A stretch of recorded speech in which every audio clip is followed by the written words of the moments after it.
दिल्ली में वोटिंग के बाद जो एग्जिट पोल आए उनमें बीजेपी सरकार बनते हुए दिख रही है। अगर एग्जिट पोल के नतीजे चुनाव के नतीजों से मेल खाते हैं तो सवाल उठता है, फिर दिल्ली का नया सीएम कौन होगा? ऐसा कौन सा चेहरा है जिसे बीजेपी दिल्ली का ताज सौंपेगी?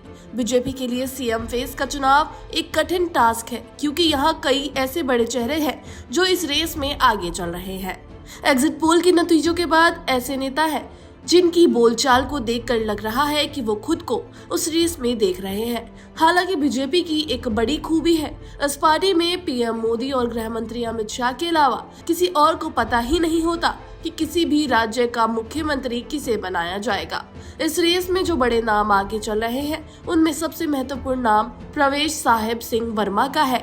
इसके अलावा उत्तर पूर्वी दिल्ली से तीसरी बार सांसद मनोज तिवारी, नई दिल्ली से सांसद बांसुरी स्वराज, पूर्व केंद्रीय मंत्री स्मृति ईरानी और मीनाक्षी लेखी का नाम भी सीएम की पोस्ट के लिए आगे चल रहा है। आपको बता दें, बीजेपी किसी भी राज्य में अपनी सीएम कैसे बनाती है, उसकी क्या स्ट्रेटेजी होती है, इसे अब तक कोई नहीं समझ पाया है। फिर चाहे वो यूपी हो, एमपी हो, राजस्थान हो या फिर छत्तीसगढ़ हो, जहां यूपी में योगी आदित्यनाथ को अचानक सांसद से सीएम बना दिया गया था, वैसे ही एमपी के लोकप्रिय नेता रहे शिवराज सिंह चौहान को हटाकर उनकी जगह मोहन यादव को राज्य की कमान सौंप दी गई और बाद में शिवराज को दिल्ली में केंद्रीय मंत्री बनाकर लाया गया। ऐसे ही राजस्थान में वसुंधरा राजे का वर्चस्व खत्म कर उनकी जगह भजन लाल शर्मा को लाया गया। छत्तीसगढ़ में भी रमन सिंह को हटाकर एक आदिवासी चेहरे विष्णुदेव साय को नया मुख्यमंत्री बना दिया गया। दिल्ली सीएम की कुर्सी के लिए प्रवेश वर्मा का नाम सबसे आगे इसलिए चल रहा है क्योंकि बीजेपी ने उन्हें दिल्ली सीट से अरविंद केजरीवाल के खिलाफ मैदान में उतारा है। इसके अलावा वो 2 बार के सांसद और महरौली से विधायक रह चुके हैं। उनके पिता साहिब सिंह वर्मा भी दिल्ली के सीएम थे।